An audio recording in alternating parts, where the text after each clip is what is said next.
Welcome to the Pot.Live podcast. I'm your host, Lenny G.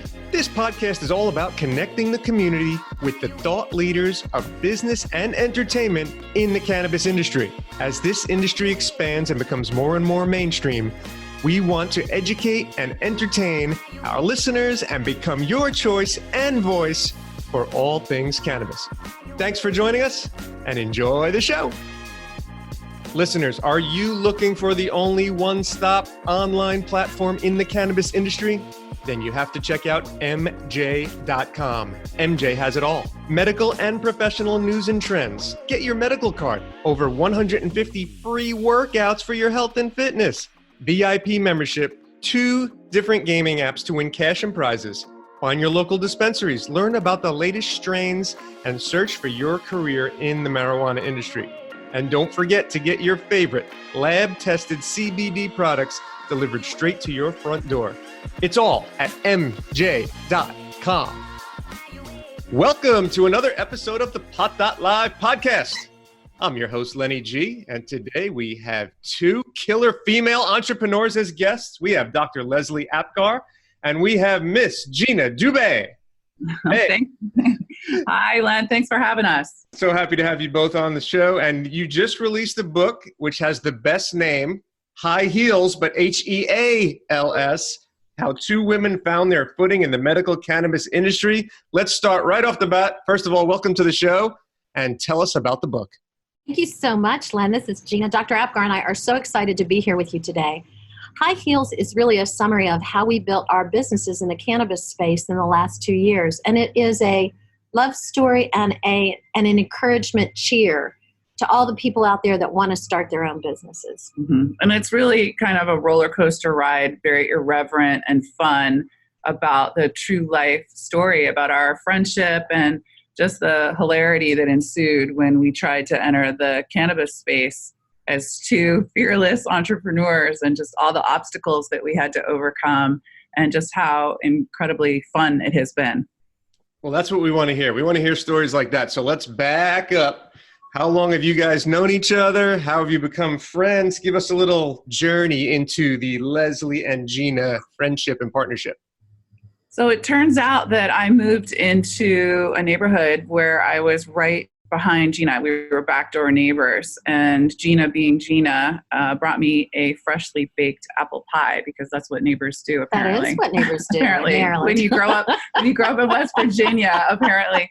And I was a super stressed single mom, trying to do the doctor thing, being on call, delivering babies, and not hardly having time to brush my hair. So the idea of somebody who could actually go to the grocery store, buy the ingredients for a pie, and then bake a pie, and then deliver a pie was just a foreign concept to me. So we are as different as you could imagine. So of course we're best friends. Leslie's very West Coast, very Zen-like. I'm very East Coast. We both love our children, love our staff, love what we do. So that makes us very alike in many of the important ways. Mm-hmm. So that's great. So you first created a friendship, then you decided, when did the mindset switch and say, hey, I think we can do some business together? What was that? Because a lot of our listeners are business owners, are entrepreneurs. So tell us when that mindset flipped from friendship to business partners.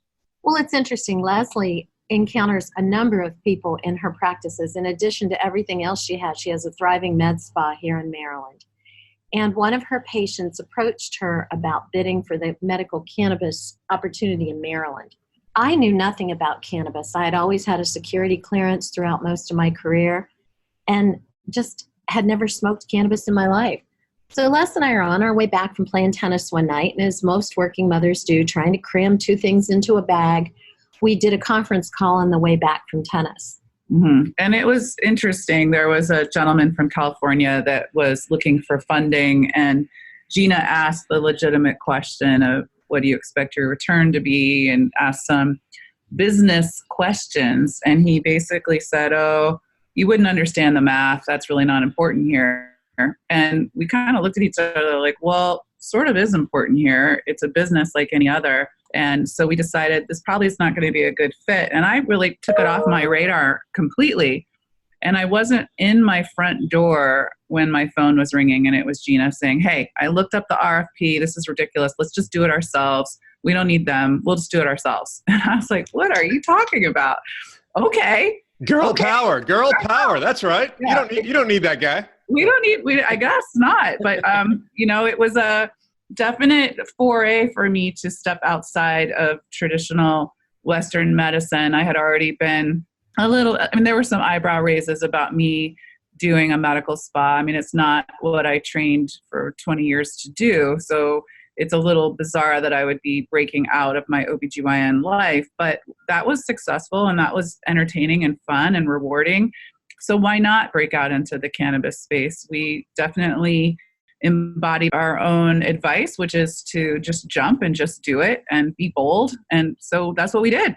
So I downloaded 6 books on cannabis. So I thought I ought to know what I was writing about. And 600 pages later, we tossed our proposal over the wall. It took them a year to award. And one day in November of 17, we got the call that we had won.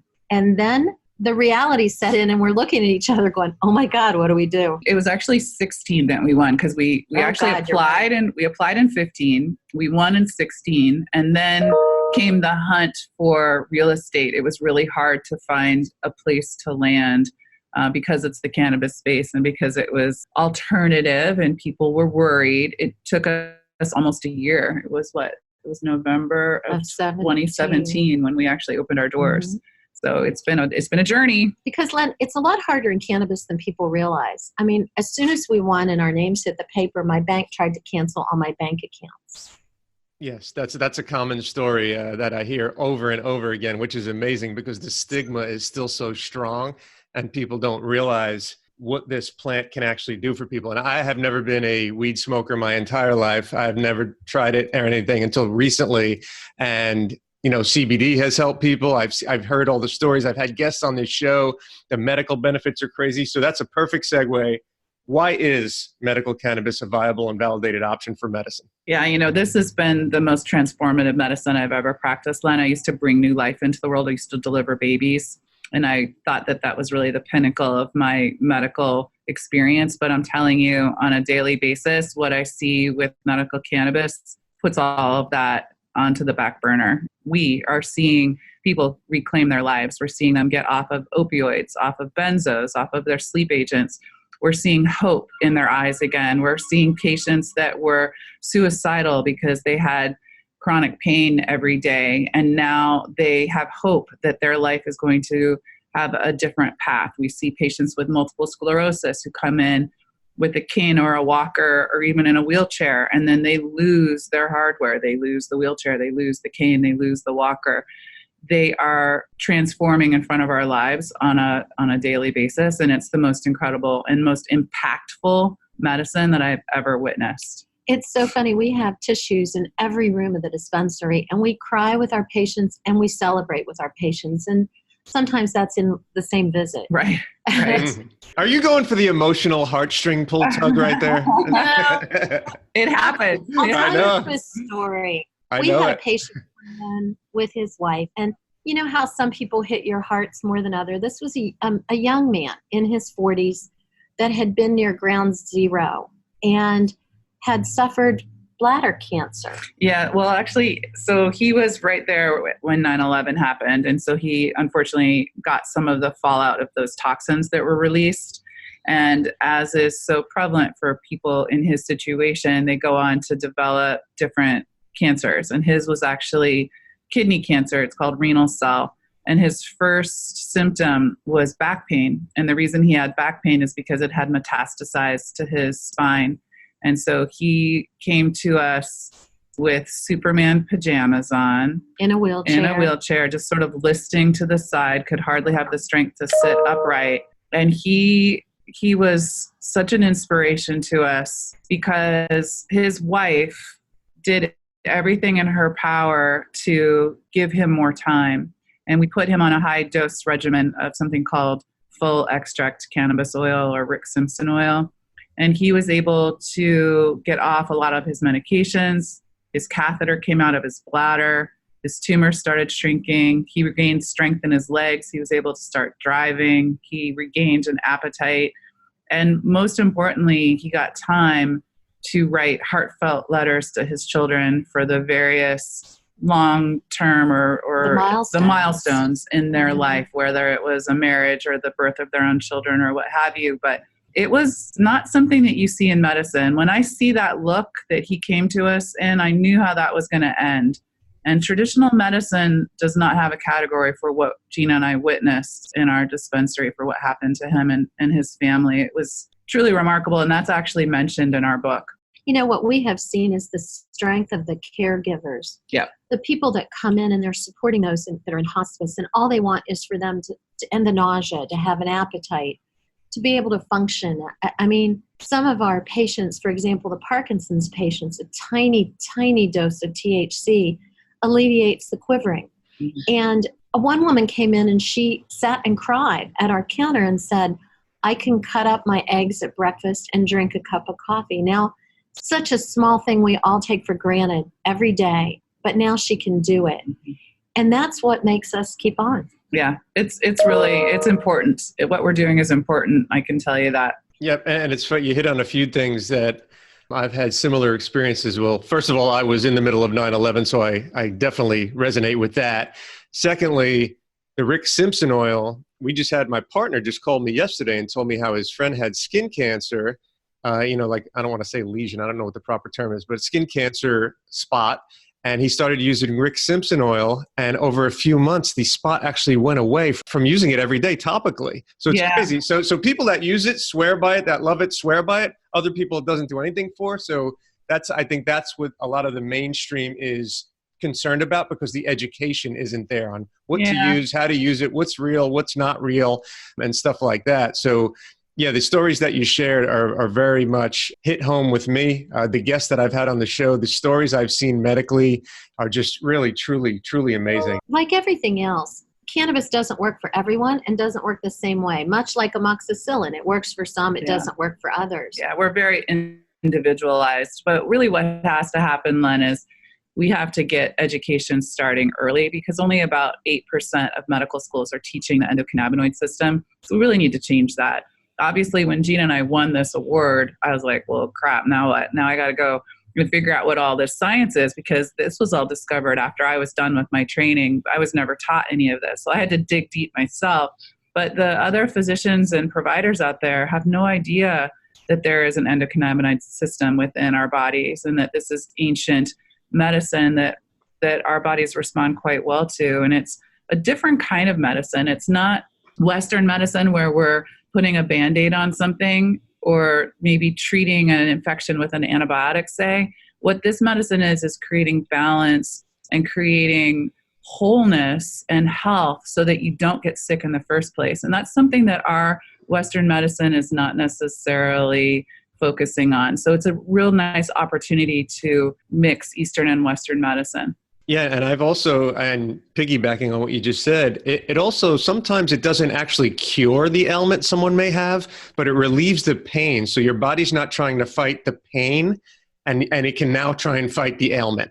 Does that make sense? I love what you say, because that's what I say with cancer and a lot of inflammatory conditions, is I say, what cannabis is doing is it's helping to create balance and wellness in your body so that your body can do what it's supposed to do. So you're giving your body all the tools it needs to fight its best fight for you. But it's not necessarily that cannabis is curing everything. It's just basically creating homeostasis or wellness in your body. Right. And then as a father of two entrepreneur young daughters, I love interviewing women that are doing great things like you two ladies. So can you talk a little bit about how tough it was to maybe break into a male-dominated industry? And, that could be any industry, but let's talk about cannabis. Cannabis industry, I know the stats are overwhelming, male-dominated. Tell us what your experience was there. Out of 100 dispensary winners in Maryland, I think there were 3 that were female-owned. And we were one of the first to open. So when we went out to buy product, I was hearing that other dispensaries were getting better products than we were. Getting better prices. Yeah. And so I called one of the guys that was selling, and I said, hey, we would like to know why we're not getting the same price. And he said, oh, you don't buy it the same quantity. And I said, all right, then we'll take as much as they did. And he goes, oh, we're out. Figures. I mean, it's interesting. The boys club is real for sure. And I'm not really sure why that persists and is so pervasive, but probably it's because we allow it to. So we don't ask for permission. We try and be nice, but we also are fair, and we're not taking no for an answer. I mean, Gina and I are nothing if not stubborn, and we certainly have our eye on the prize. We know exactly what we're trying to do. We've been true to that from the beginning. And when you have that mission clear in mind, everything you do is toward that end, and nobody or no thing is going to get in our way, I suppose. But it's, unfortunately, Len, this is the world that we live in. I'm a surgeon in a male-dominated world of surgery. Gina's an engineer in a male-dominated world of engineers. We're used to that. But, honestly, in this industry, I think it's even a little bit worse. But what's fun is that despite the fact that everybody has told us, no, you're wrong, you can't do it that way, that's not the way it's done, that's not the right way, we're succeeding. We try to really embody. Maya Angelou has a quote that talks about when you stand up for yourself, even inadvertently, you stand up for all women. And that's what we're trying to do. We're trying to have a safe place, a kind place. That's the environment that we choose for our staff and our patients. But we also are firm about our rights and what we expect from the rest of the industry. And sometimes it works better than others. Yeah. I had a grower call me up one day and didn't agree with the position I had taken. And he said to me, I'm so disappointed in you. I'm a 60-year-old woman. That's something you say to a 13-year-old with a hickey on their neck. It is, the paternalism is entertaining, I guess that's a word for it. Entertaining. That's but one.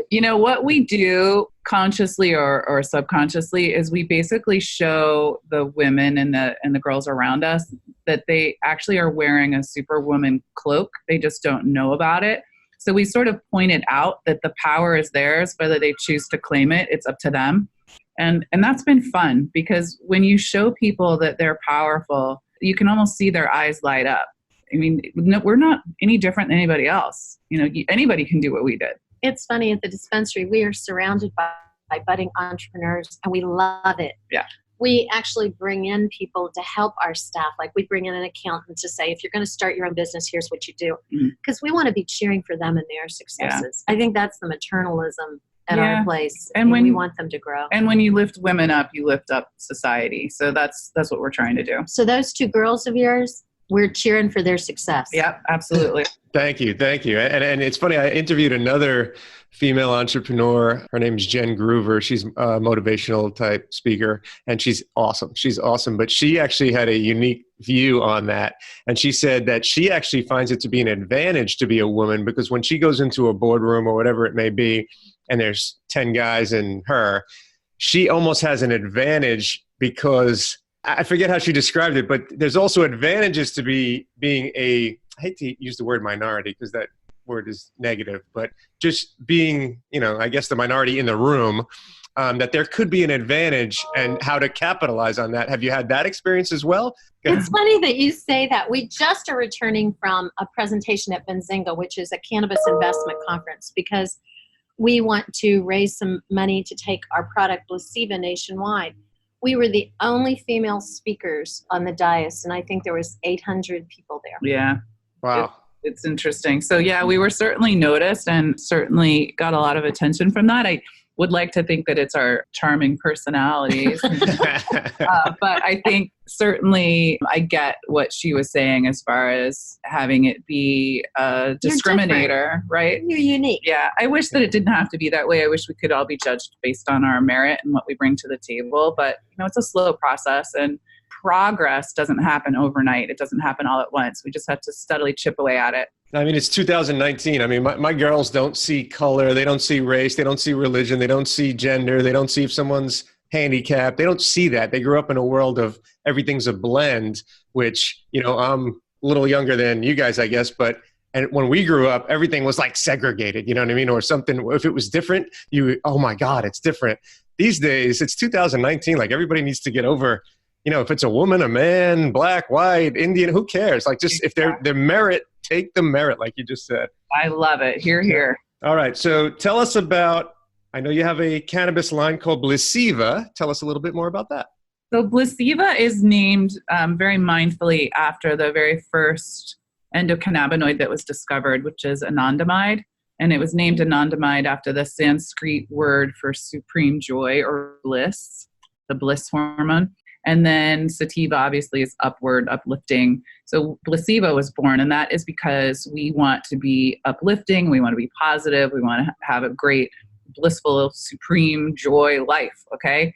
So what we noticed when we started our dispensary was that the experience was obviously very male-directed and kind of off-putting to both sexes just because of the culture of what cannabis has been. So we very quickly realized that there was a need for women's products.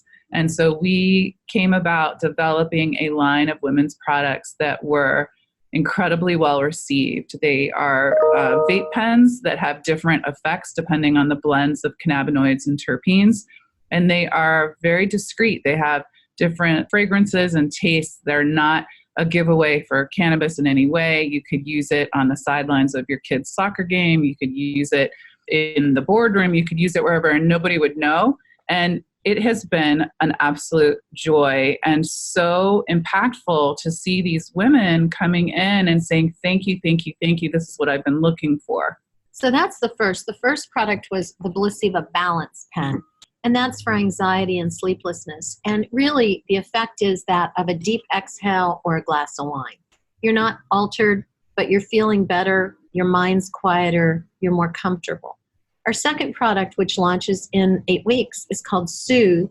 It's a higher THC amount, and it's for chronic pain, endometriosis, pelvic pain, any kind of chronic pain, male or female. And it's a lot of times when patients are medicating for pain, they're choosing strains that are what we would have called an indica, which is meaning that it's more of a deep punch or that you're not necessarily as able to focus or to work. It's something that you might do at the end of the day. But what Soothe is it's going to allow you to medicate and still be completely functional throughout the day, which is something that we found to be lacking on the market. And then the third strain or the third division is called Smolder, which is obviously a sex line. And as a gynecologist, people, men and women, have been telling me what's wrong in their sex lives for a long, long time. And there's certainly a need for some increased libido and then also for sexual performance. So we have a 1-2 punch coming with a vaginal insert and then also a vape pen, which is Smolder. And then I want to hear more about that. Hold on a second. Len, we know.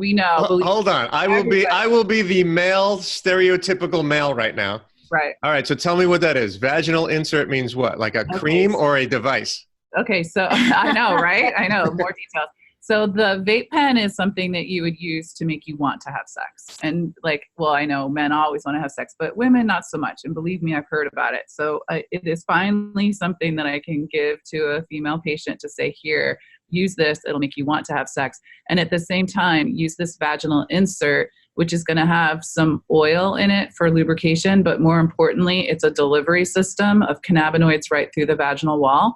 So it's a unique delivery system that gets the medicine in their bodies right away. It bypasses the liver. And is the absorption rate quicker in that part of the body?